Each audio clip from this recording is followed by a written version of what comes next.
Hello সোনামণিরা, কেমন আছো? সবাইকে স্টোরি টাইম উইথ আফরিনস চ্যানেলে স্বাগতম। আজকে আমি তোমাদের জন্য আরেকটি মজার গল্প নিয়ে এসেছি। গল্পটির নাম মেঘ বৃষ্টি। লিখেছেন সৈয়দ আশেক মাহমুদ। তাহলে চলো শুরু করা যাক।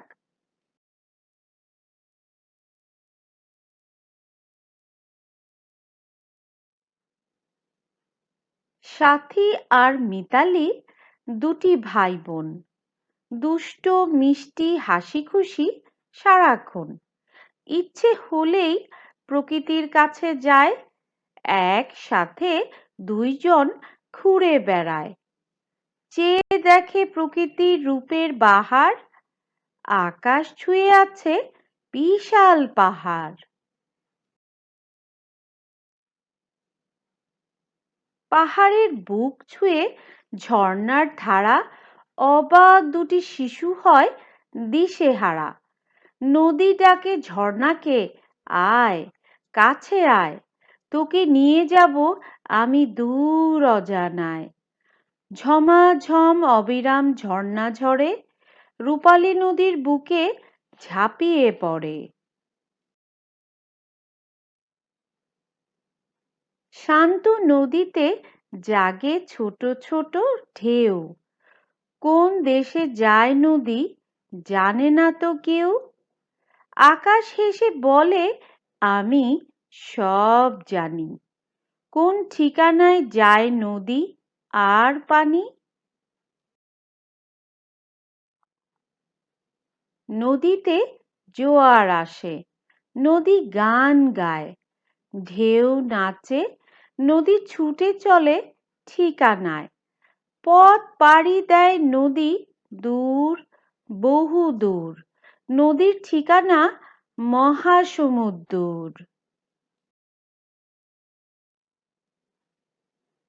বিশাল সমুদ্রে কত নদী মেশে, সমুদ্রের বুকে নদী যায় ভেসে। সমুদ্রের পানি হারায় আকাশে, পানি থেকে মেঘ হয়, মেঘেরা ভাসে।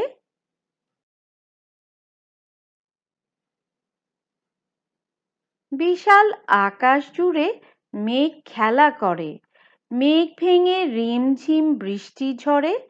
বৃষ্টিতে জীবন ও প্রকৃতি বাঁচে, বৃষ্টি ভেজা সব আনন্দে নাচে।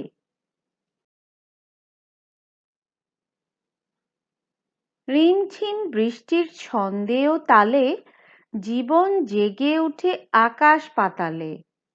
কঠিন পাথর ও মাটি ফিরে পায় প্রাণ, প্রকৃতির মাঝে শুনি জীবনের গান।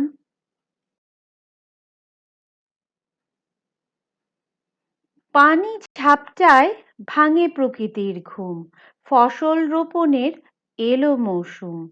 কৃষকেরা কেউ বসে থাকে না ঘরে, মাঠে গিয়ে ফসল রোপণ করে। সাথী আর মিতালি দুটি ভাই বোন। দুষ্টু মিষ্টি হাসি খুশি সারাক্ষণ। প্রকৃতির কাছে ওরা যে শিক্ষা পায়, তাই নিয়ে আনন্দে বাড়ি ফিরে যায়।